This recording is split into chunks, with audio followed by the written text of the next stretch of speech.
সম্প্রতি সামাজিক যোগাযোগ মাধ্যমে এমন একটি খবর ব্যাপকভাবে ছড়িয়ে পড়ে যে সরকার দায়িত্ব নেয়ার পর সম্মিলিত 5টি ইসলামী ব্যাংক নিয়ে বাংলাদেশ ব্যাংকের কার্যক্রম বন্ধ হয়ে গেছে।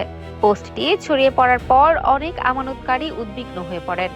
কেউ কেউ নিজেদের সঞ্চিত অর্থের নিরাপত্তা নিয়ে শঙ্কিত হয়ে ব্যাংক থেকে টাকা তুলে নেয়ার প্রস্তুতিও নিতে শুরু করেন। তবে এ বিষয়ে স্পষ্ট বক্তব্য দিয়েছে বাংলাদেশ ব্যাংক। কেন্দ্রীয় ব্যাংকের গভর্নর মোহাম্মদ মোস্তাফিজুর রহমান জানিয়েছেন, সামাজিক যোগাযোগ মাধ্যমে প্রচারিত এ ধরনের তথ্য সম্পূর্ণ ভিত্তিহীন এবং গুজব। তিনি বলেন, সংশ্লিষ্ট ব্যাংকগুলো নিয়ে বাংলাদেশ ব্যাংকের কার্যক্রম আগের মতোই চলছে এবং তদারকি কার্যক্রমও অব্যাহত রয়েছে। রাজধানীর ওসমানী স্মৃতি মিলনায়তনে 2026 থেকে 27 অর্থবছরের প্রস্তাবিত বাজেট পরবর্তী সংবাদ সম্মেলনে গভর্নর জানান, আমানতকারীদের অর্থ ফেরত দেওয়ার বিষয়টি গুরুত্বের সঙ্গে বিবেচনা করা হচ্ছে।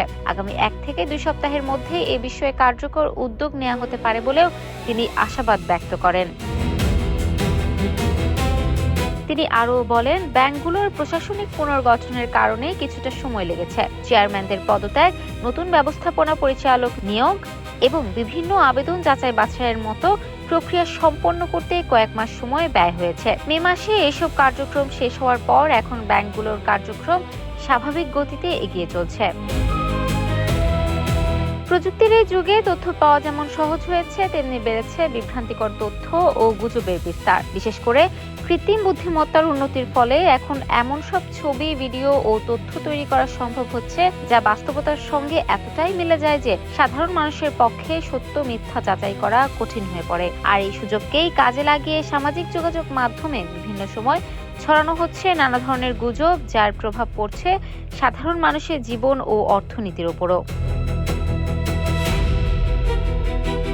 গভর্নরের তথ্য অনুযায়ী গত সপ্তাহে সংশ্লিষ্ট ব্যাংকগুলোর পরিচালনা পর্ষদের সর্বশেষ সভা অনুষ্ঠিত হয়েছে। ফলে ব্যাংকগুলোর কার্যক্রম বন্ধ হয়ে গেছে এমন দাবি বাস্তবতার সঙ্গে কোনোভাবেই মেলে না। তাই বিশেষজ্ঞরা বলছেন, সামাজিক যোগাযোগ মাধ্যমে ছড়িয়ে পড়া যেকোনো তথ্য বিশ্বাস করার আগে অবশ্যই নির্ভরযোগ্য সূত্র থেকে তা যাচাই করা উচিত। কারণ একটি গুজব শুধু বিভ্রান্তি সৃষ্টি করে না, অনেক সময় তা মানুষের আর্থিক সিদ্ধান্ত ও অর্থনৈতিক স্থিতিশীলতার উপরও নেতিবাচক প্রভাব ফেলতে পারে। ইফাত আর আইরিন, ক্যাম্পাস টাইমস।